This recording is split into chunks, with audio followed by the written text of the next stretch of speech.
Hey, welcome to Life Beyond Board Games, where board gamers just like you share stories, challenges, and secrets outside board gaming. We hopefully will make you feel good, laugh, cringe, cry, or fall asleep. I'm Candace from Board Game Geek, a hotel room in Dallas because I'm at BGG Spring. I'm Eric from What's Eric Playing. I'm at my house. I don't know if that's relevant. I'm not telling you where my house is. I'm Melissa from the bedroom. I'm Stella from Maple University in my house. Now we all gonna share where we are in this house. Your exact location, everyone. That's correct.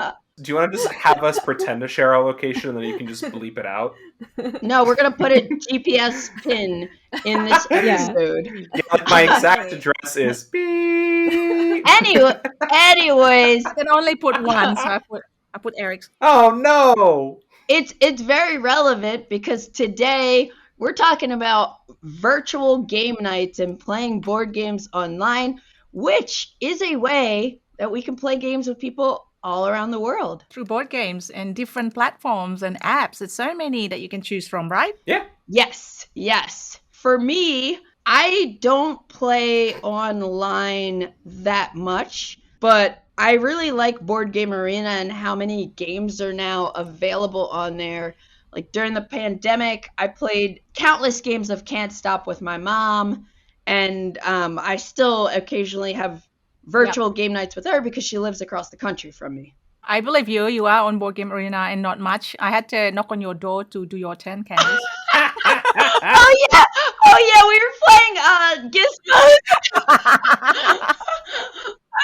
Ooh, called out on the podcast. It's okay. Don't get me wrong. My coworkers are mad at me because I have been taking forever to take my turn on Board Game Arena lately. Because I got back into video gaming on my Steam Deck, and whenever I'm playing something, I play the Path of Least Resistance, and it is slightly harder to play something on Board Game Arena than it is to play on my Steam Deck if I'm laying on my couch. Okay, whose fault is that? I gotta say it's Board Game Arena's fault. You know, I'm just a man. You know? I understand. Eric, do you play tabletop simulator games on your Steam Deck? No, I don't hate myself. Well, or rather, absence of evidence and all that.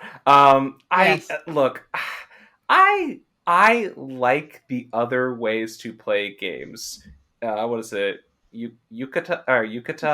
Tabletop simulator. Yukata. Yukata. Yes, because Yukata. Okay. Yukata is my favorite of those three. Board Game Arena is my favorite of all of them. All of the sandbox physics engine-y ones, they feel like you're wearing. They feel like you're in a different room, telling someone who doesn't know how to play board games how to play board games, like how to play your board game. Eric, because I'm like, no, you want to move the die over there. Eric, I'm gonna have to say you're slightly wrong here because I played my first game on Yukata like a month ago, and it was so unintuitive that all I said was like, "You gotta be kidding me," and that's probably why they named it Yukata. Was this entire thing a setup for that joke? Christ, why do I even? This whole episode was based around that joke. Yeah, Jesus. I feel like this episode's going to be called "You Gotta Be Kidding Me," but Well, I have not played Yukata, so I can't really share my opinion. But that's actually one of them that I want to try. Sounds like I probably don't need to try. There are a few games on Yukata that are very much worth playing, and they're, I think, only on Yukata, but I think they have such a small selection compared to Board Game Arena that you're not going to see a lot of people looking towards that.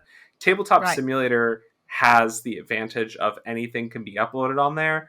Unfortunately, it has the advantage of anything can be uploaded on there, so if it's not like an official mod, it might be either crap or it might be using non-public assets, which isn't very cool. Tabletopia is somewhere nicely in the middle because it's usually publisher driven.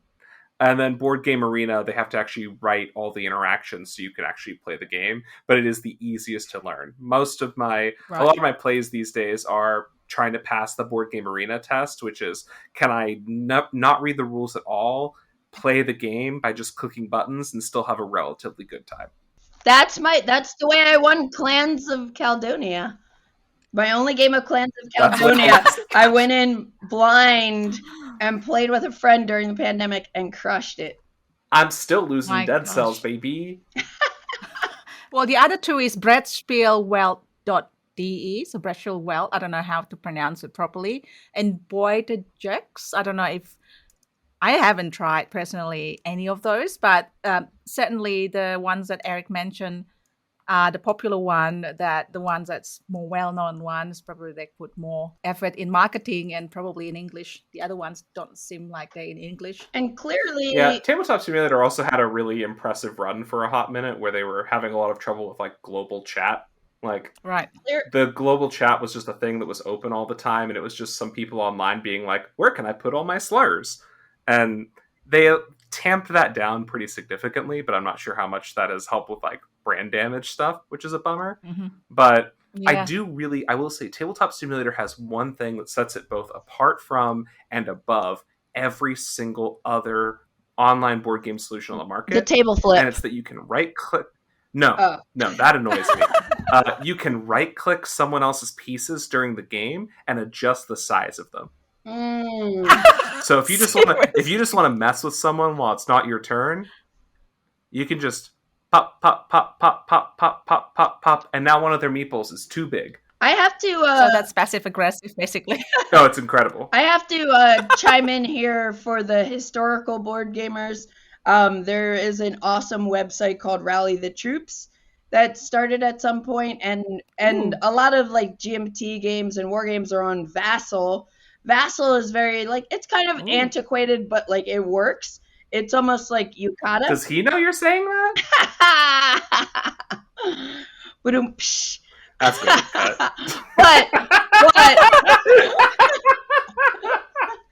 but Rally the Troops is awesome. Yeah, I can't speak to historical or wargaming. I tend to play more like I will say I've been playing a game of what is it? Flip 7 on Board Game Arena, and it is agonizing because every turn, like it takes probably a week for all my friends to go around and take Oh a turn. my So I get to gosh. flip one card. Oh, this is why you need to do real time for that one, Yes. because that's much more. I really like yeah, this how Oh, are no, you I playing agree. Flip 7 like Yeah. async? I thought I was bad for playing Panda Yeah. Spin async. I'm playing it Aye. through strength, Panda Spin's nice. determination, will, and I'm not very smart. That said, It's push your luck. I mean, you know, yeah, smart but is you know not how like- annoying it is if to spend a month drawing cards and then you hit once and you bust. Yeah. I mean, Like, for those uninitiated to online board game platforms, I don't really play that many online. What is there a time limit that someone can take before they're kicked out, or it just goes on? It depends on the setting. well, Yeah, if it's kinda. Yeah, it depends on the settings. I usually turn off the time limits because my friends are busy people. same. And then I think the standard time limit for a standard, or if the standard maximum time limit is like 2 days between turns. Well, Yeah. That is the So I'm a this- very busy person limit. But even then, if you go over it, Board Game Arena starts waggling its finger at you and is like, "Ooh, you better play your turns, or else." I do like Board Game Arena the most because it's really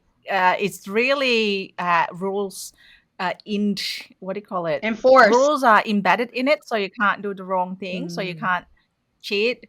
I mean, if it's beta, that's probably a different story. But the Board Game Arena, it's more moderated, and you can have a friendly game and turn-based. And this is the point. I try to play just with people I know, so that they're not gonna just abandon the game or anything like that. I Yeah, don't know, stranger maybe it danger. has happened before. Yeah, stranger danger. That's it. Not that dangerous, but it's if you play like turn-based, you can take as many time as possible, but you don't earn some points. Apparently, there's these ELO points that you can earn, and then when you earn enough, then you go into tournament in Board Game Arena. I've never been to tournament except once. It's Is that okay. right? You'll win a game someday. Well, actually, this is very Dunk. relative to. I was just in France for Ticket to Ride's 20th anniversary tournament, and the people who were playing in the tournament were the 8 best players on Board Game Arena, and I was asking them, I'm like, how many games of Ticket to Ride have you played? And multiple were like in the like 3,000, 5,000. Insane.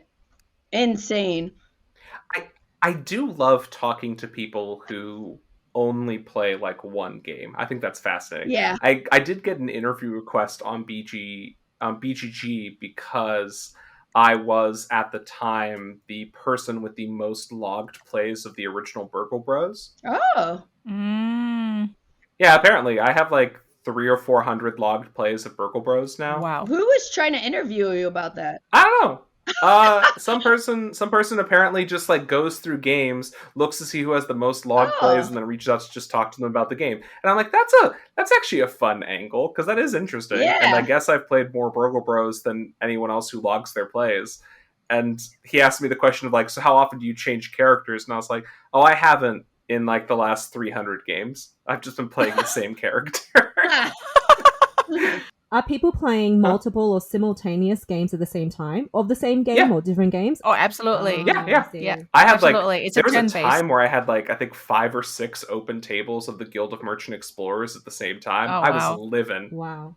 How do you do that? Like playing the same Yeah. games multiple times. So I try to stick to different games because then I don't get confused. Except it's Flip 7, you just like hit, or Panda, spin. You just like, you can just see what's going on. And then you can put notes on there just to remind you of what you're going to do next if you have a plan. It only works with games where the information is public and trackable to the point that you can recreate your strategy just by looking at the board. So like Right. Yes. any game with hidden information, if you're trying to do a memory game or any game that you have to look at something and remember it for a while, you're screwed. You can't even play it asynchronously because if you wait 2 weeks between turns, this is a completely different game. But if you're trying to do multiple games of it asynchronously, you're going to get confused. Guild of Merchant Explorers, one of the best examples of this because it's just the map. It's just the cards you're playing. Everything is face up. It doesn't really matter. It's not hard to recreate the game state in your brain. So I see what you mean compared to Hanabi. Yeah, it's Hanabi like would be terrible. Secret inversion. You have to look at the history all the time. Yeah, I mean, even the crew was bad until we turned on the show us what cards have been played tracker. Oh, there is that? Okay. It's technically Gotta use it's that. technically against the rules, but I'm of the opinion that any rule that adds a memory component where you could just write things down and have it be the same outcome is not a rule that I really care that much about. Are any of you 18xx players? Because there is a website called 18xx.games that is a pretty much rules enforced way to play 18xx games, and it's pretty solid. I did hear about that. It's pretty solid, like, because it does all the math for you, and you can't like lay track tiles illegally. But I've one time when I first got into 18xx, someone hit me up on Twitter, RIP, asked me to play a game, and I was like, oh, okay. I'm like playing with a stranger, and I actually met a really good friend. The guy who invited me is a friend, but my friend Ashley, you guys might know Ashley. I forget her last name. I think so, yeah. But she's into Age of Steam and stuff like that. Anyways, but I was like playing 18xx on that website is really helpful for like learning it, and it's a way for if you're into that, like, to play a bunch of games at once. But yeah, I think for me, like, I'm an analog girl, like I want to touch cards and components and push pieces around. So I like but when someone invites me to play a Board Game Arena game or something, I'm like, oh, that was fun. I should do that more often. But I just don't gravitate towards it because I like the tactile experience of playing physical games. That's understandable. We do keep talking about setting up a Board Game Arena game of something, and we should do that. How have we not done that? Yes, we definitely should. I understand that some people don't gravitate towards that. Like Melissa, I know that Melissa, you don't really do online. That's exactly how I feel the first time, the tactile experience. Yet I'm on Board Game Arena now because I enjoy connecting with people online where my friends all over the world or even like a different city, and I can play games with them still through online. And even like my friends who don't really usually play board games, I got him into Board Game Arena. Mhm. So it is a way of connecting to people for me. And I have rules that I have to play the games first, Ooh. physical game, before I go to online. So I do the exact opposite. If it's on Board Game Arena, I will not touch the physical game until I've played it on Board Game Arena, because no setup, Okay. no problems. Well, I was just gonna say, Eric, you don't play many heavy games though, right? That's true. Although I can goof around with some, like, I will say heavy in the Lost Ruins of Arnak sense. Oh, but that's I cute. would play. I know. What was the last one I played that I really enjoyed? I really liked Lacrimosa. That was a fairly heavy game. oh, I'd say medium, but Yeah. that's a nice one. I'm just saying because I agree with Stella. Yeah, heavy for me. I won't play anything that's really longer than 2 hours. So I was going to ask you, Stella, a question. Because you've done such a great job at hosting an in-person board game meetup event. Have you ever considered translating that to an online arena? Or would that be different? No. Why not? No, never. Like, I don't think it's a different experience. You can just like play casually, randomly with your friends whenever they can. So they don't need to spare a certain time to do this. They can do it. It's a time waster, basically, right? You can do it in between doing whatever. I actually often do Board Game Arena in between my turns in real life board games. There you go. Games on games on games. Yeah, it's a time killer, filling out time. But I don't think it's the same vibe organizing a board game meetup compared to the Board Game Arena. I know my friend, actually, it's a good point here. My friend has invited some of their friends to play Board Game Arena in her house. I wasn't available at that time, so I didn't know how it was. It's like, can you imagine everyone sitting on the table, but everyone's on their phones or computer playing board games? I can't say by experience, but that has happened. That's kind of fun, actually. Yeah, for me, like, I've been invited to join a Blood on the Clock Tower online game version. I haven't played it yet, but mostly because of the time commitment. But I wonder, how, because I'm so used to in-person, like, social deduction where you can see people's facial mannerisms, the nuances, of their body language. So it's like really interesting to me to find out how that's going to translate when you don't have those visual cues. People love Blood on the Clock Tower online. Like, I think the I've interface, heard. I still haven't done it yet. I get it. I have a couple friends who run games regularly, and I haven't been able to jump in. But I think something with the way the UI for Blood on the Clock Tower is, like, it really works, and there's a huge scene of people who almost exclusively play online. I know one person, I've heard that he enjoyed it so much he stopped attending in-person gaming events so he can just continuously play Blood on the Clock Tower online. Hey, if it works, it works. I mean, well, I was going to say, this makes me think of a similar point, which is there are some games that people just vastly prefer playing on apps or online. I was going to bring up, like, Dominion, for instance.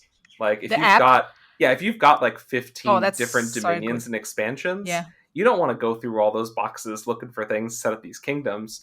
And plus, I think the new Dominion app has that, like, neural network AI that's designed to just cause humans pain. Through the Ages also. Codenames also. Codenames has got app. Like, some games has got app Codenames. There is no pressure because when you play Codenames, you have to, if you are the spy master, you have to give clue. That's a pressure for you to think about this. While if you play online through the app, and then you can just, like, do it whenever you can, and then you can have more time to think about what clue you're going to give to your friends. I really enjoy that online. I'm curious to know, for online gaming, do you prefer playing with strangers or with friends? Friends. Definitely friends for me. Oh, interesting. I don't think I ever. It's a way to connect. I don't think I even play with strangers ever. I've done it. I've done it before, because if you set up a table in Board Game Arena and you don't use certain settings, if someone pulls out of the table, then it fills in with a rando, and then you get stuck playing a game with a rando unless you abandon the game and lose some cred. Which I don't want to do. I've played actually with a rando once. It was Flip 7 real time. That was really quick and it was fun. Yeah, like, there are some really good real time games in there. Flip 7's a good one. Lucky Numbers is fantastic real time.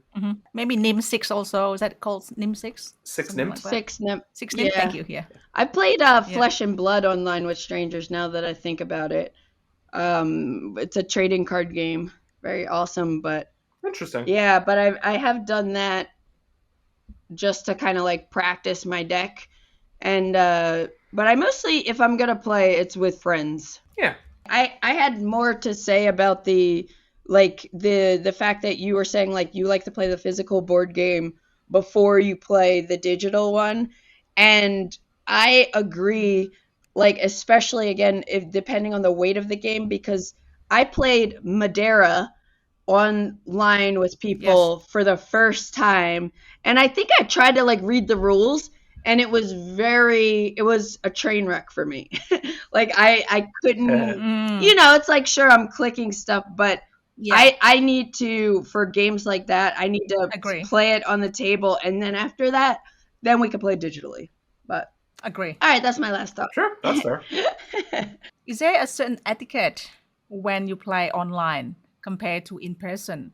I mean, I know that it's basically do not abandon game for other people or do your turn if you can. That's basically it, isn't it? There's no, and don't make your other players' meeples too big so they don't fit. So they have to be super large. You got to make their meeples huge. If you're on Tabletop Simulator, just pump those bad boys up. I'm not playing anything without huge meeples, so I appreciate it. Thing is, we play with friends, so etiquette is we know how our friends are, right? So it's not really, we're not probably the people talk about, we do whatever we want with our friends. Well, I usually think it's funny only because like Board Game Arena has a like profanity filter inside of their player-to-player group chat, which I think is a perfectly reasonable innovation. I think that's a good idea to have. It just makes me laugh because sometimes I'll make a move and one of my friends will swear at me because that is their right. And Board Game Arena will be like, "Do you want to report this person? Are you being bullied?" And I was like, "I'm not going to, but it is a funny thought." Yeah. I want to get Melissa to play Board Game Arena and just play us some easy games and see how it goes. See if you like it, Melissa. Yeah. No, I'm open to that. Definitely. The four of us should play. Yeah, set up an async game. I'll be there every 3 to 4 days. Async flip 7 all day. Flip 7. Async flip 7. Async flip 7 for an entire year. Yeah, and I'll wait for Stella to like ping me and say, "It's your turn, Candace."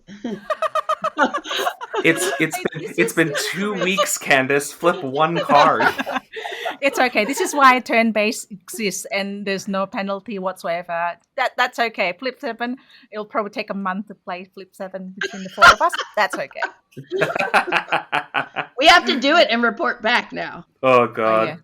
Oh yeah, definitely. Oh yeah, I will do that. Melissa, you have to log in. You have to join the Board Game Arena now. That's fine. It's a cult. The worst part is it's a fun game. It's a cult. After this episode, I've learned the ins and outs, so I definitely will give it a go. Mm-hmm. Yeah, some games are premium, and you have to be a member. You pay a certain amount of money each year, which I am. But it's a truly disturbingly low amount of money for the value, though. Like I don't normally get into how much is something worth things as a reviewer. I think it's like, for me, it's like $38 a year or something. Oh, that's and I'm nothing. It's like $4. I played like $4 a month or something like that. Yeah, right? it's like I play like 1,000 games on Board Game Arena every year. So I'm like, that seems like a reasonable amount of money to pay for this. Yeah, hot deal. So we should report back to prove that Melissa will play Board Game Arena, and then you can share your experience. I will. Yes, please let us know in the comments if you haven't heard that Melissa's played something on Board Game Arena, so that we can bully her in future episodes. Peer pressure. And please write in the comments if you have anything else that you play online, or maybe something that we should check out. Oh yeah, let us know what your favorite online board game is. But be careful because Stella might trap you in her basement. Yep. Hey, you escaped, right, Candace? I don't know. Yeah, Candace did make it out of the basement, which is nice. Maybe you just gave me a laptop and a microphone. I don't know. Lies. That one's tough. Some, as we wrap up today, some questions just aren't going to be answered. So, thank you for listening. Hope we made a good companion for your driving, your house chores, your routines, your basement imprisonments, etc. Once again, if you are enjoying listening to the podcast, it would mean a lot to us if you could follow, leave a review, leave some comments. But we're looking forward to catching you in our next episode. See ya. See Thank you. Bye, you. everyone. Bye. Bye.